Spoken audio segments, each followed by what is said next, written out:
I'd like to just shift the discussion for just a moment. This one was directed to Bill Guerrero. With coffee consumed mainly in the morning, how does the PCA plan on helping offset the $3 meal before 11 a.m. with the possibility of a cup taking a large portion? Why not allow students the $5 allotted after 11 a.m.?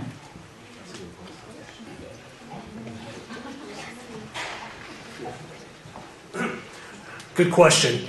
Certainly this all relates to obviously your meal plan prices. And obviously this all connects to your meal plan prices, opening up a Starbucks, having coffee bars throughout the campus.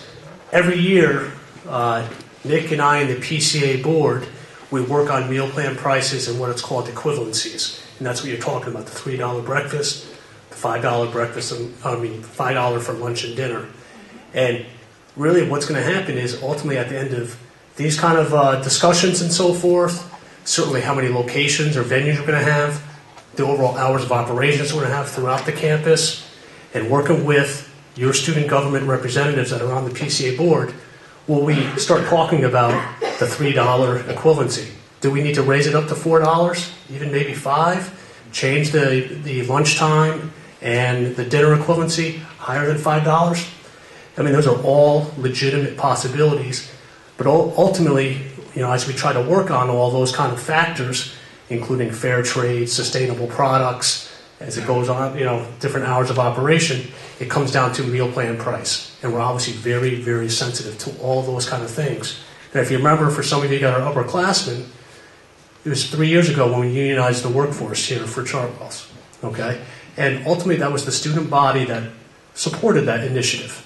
And with the complete understanding and education that ultimately meant a higher meal plan price. And the student body agreed with it and so forth. As we work on ideas such as this and sustainable products and so forth, the additional questions are going to come up with the net result of the economic impact to your pocket. And with the way the movie discusses it and way you're going to fill out the questionnaire, that's all going to be empirical data that's really going to support our next step. I've got an extra question for you. This is another question for Bill Guerrero. If the coffee becomes fair trade, will the food sold in Starbucks be bought from fair trade type companies also? What is holding back a 100% fair trade Starbucks at purchase? Okay, if I understand the question,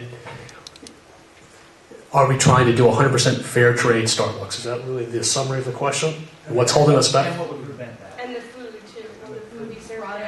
Fair trade food?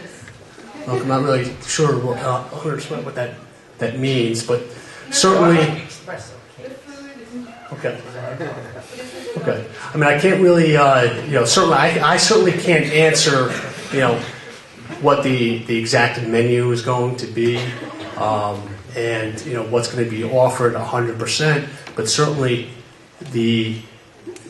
I guess the volume of voices that we hear today, the presence, is certainly going to help us dictate, what the prices are going to be, what the product offerings are going to be, what the additional other things that you're talking about that you mentioned in there. Is it going to be 100% fair trade? Certainly, we're going to have the survey data.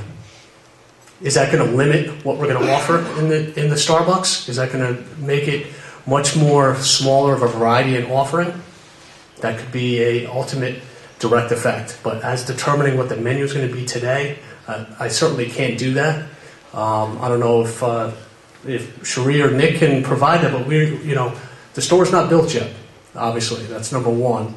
And number two is we're still getting the data back, from this. And you guys are filling out your questionnaires. Do we want 100% fair trade? It sounds like it. Certainly we don't have the result of your, the 150 that have shown up today to provide their survey results. Certainly I know David and Chris have done their own kind of surveys and so forth. There is also, believe it or not, there's 2,400 more students on this campus.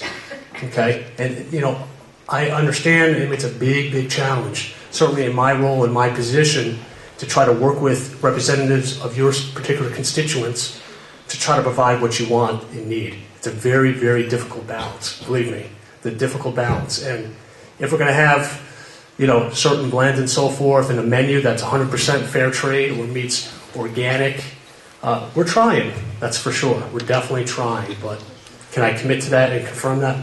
I certainly can't do that today.